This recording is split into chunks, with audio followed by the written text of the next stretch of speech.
Hello there, कैसे हैं आप? मेरा नाम है गौरव मिश्रा और आज के इस वीडियो में हम लोग बात करने वाले हैं about photosynthesis in higher plants. Now देखिए, ये बात तो एक छोटे बच्चे को ही पता होती है कि फोटोसिंथेसिस का मतलब क्या होता है। अच्छा, फोटो जो है, फोटोसिंथेसिस, ये दो शब्दों को जोड़ के बनाया गया है, जहां पर एक होता है फोटो और दूसरा होता है सिंथेसिस। ठीक है। फोटो जो होता है बच्चों, उसका मतलब क्या होता है? फोटो का मतलब होता है लाइट, राइट।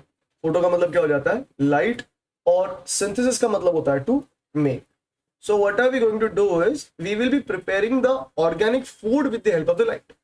ओके, तो अगर फोटोसिंथेसिस को डिफाइन करना हो तो कैसे कर सकते हैं? The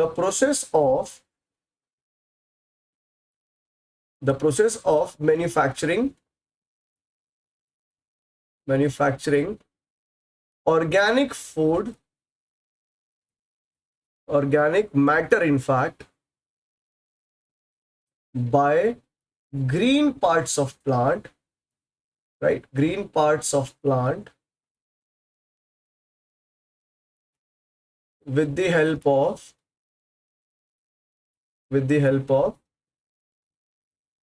sunlight, right?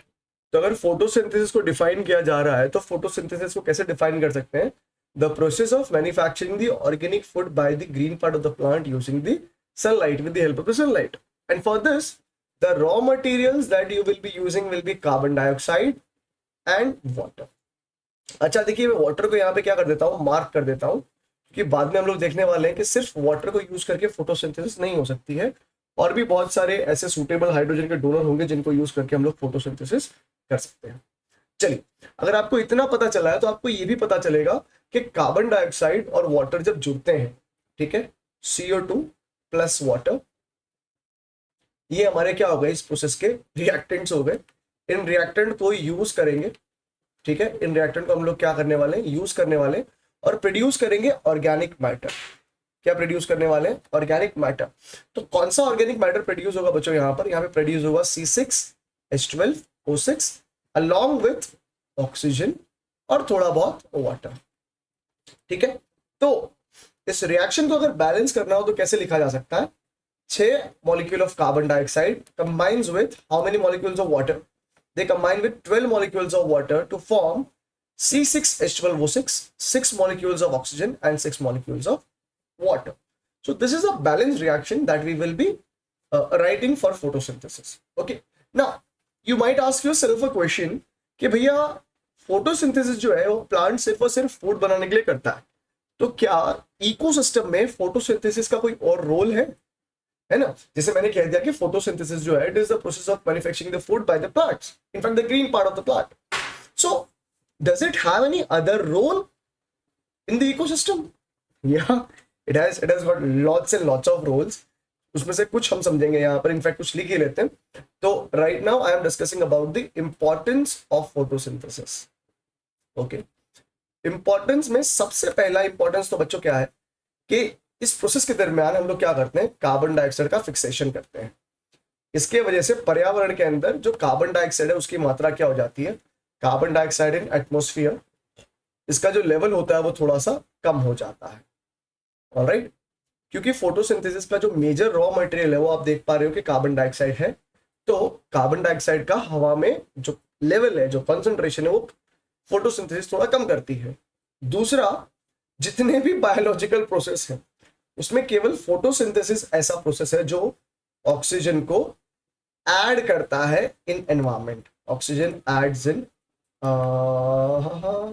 हाँ, oxygen is added in the environment, right, it is adding the oxygen into your environment. Okay, third, because carbon dioxide को फिक्स करके हम लोग क्या कर रहे हैं, फूड प्रिपेयर कर रहे हैं, तो एक पॉइंट ये भी ऐड किया जा सकता है कि it serves as the source of energy for plant, source of energy for plants. Okay, plants इसको यूज करके अपना खाना बनाएंगे और उसमें से एनर्जी डिराइव करेंगे। ठीक है, चौथा पॉइंट क्या बन जाएगा, जो एनर्जी प्लांट यूज कर रहे हैं, है ना, जो एनर्जी प्लांट के अंदर स्टोर हो रही है वही कंज्यूमर्स यूज करने वाले हैं। ठीक है, अगर प्लांट ने खाना बनाया तो प्लांट क्या करेगा, उस खाने को अपने अंदर स्टोर कर लेगा, तो यही जो स्टोर्ड फूड उसके पास था वो आगे पास ऑन करता है किसके लिए, अपने कंज्यूमर को। तो it is not only the photosynthesis not only serves as the source of energy for the plant but also for consumers, ठीक है, provides energy for consumer. Okay, अगला पॉइंट, पांचवें पॉइंट में हम क्या लिखने वाले, देखिए किसी जगह पर कम प्लांट्स है तो वहां पर जो ऑर्गेनिक मैटर बनेगा वो कंपेरेटिवली थोड़ा सा कम होगा। किसी जगह पर जहां पे ज्यादा प्लांट्स है वहां पर ऑर्गेनिक मैटर ज्यादा बनता है, ठीक है। तो जैसे मान लीजिए आपके पास एक डेजर्ट है, डेजर्ट के अंदर अमाउंट ऑफ प्लांट्स जो है बहुत कम है तो फोटोसिंथेसिस कम होती है वहां पर।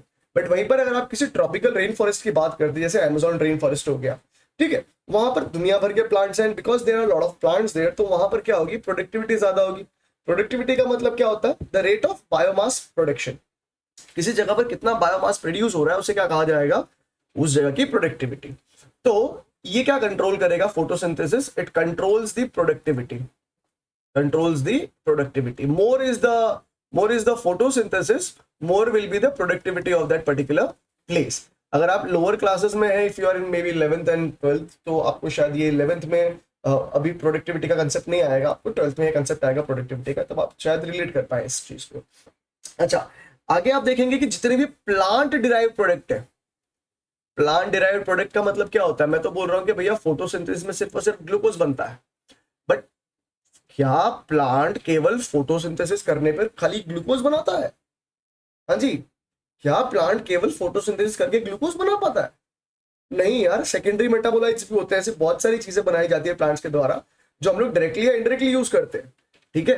तो source of indirectly the secondary metabolites, तो सेकेंडरी मेटाबोलाइट्स के नाम पर हमारे पास क्या क्या होता है, हमारे पास होता है रबर होता है, हमारे पास ऑयल्स होते हैं, ठीक है, हमारे पास टैनिन है, राइट, हमारे पास परफ्यूम्स हैं, ठीक है, जैसे सेंट बोलते हैं आप।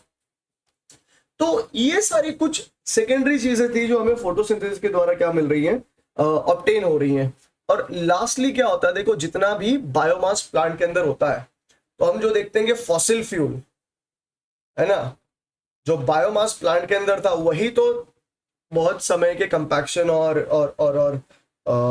हाई टेम्परेचर के अंडर जो जब वो होता है, बहुत ज्यादा टेम्परेचर और बहुत ज्यादा प्रेशर की वजह से क्या होता है, अगर ये प्लांट के प्रोडक्ट जो है उनको अगर आप बरी कर देते हैं और उनको सब्जेक्ट करते हैं बहुत ही ज्यादा प्रेशर और बहुत ही ज्यादा टेम्परेचर पे, तो हम देखते हैं कि वो कन्वर्ट हो जाते हैं फॉसिल फ्यूल में, जैसे कि पेट्रोलियम हो गया, जैसे कि नेचुरल गैसेस हो गए, ठीक है।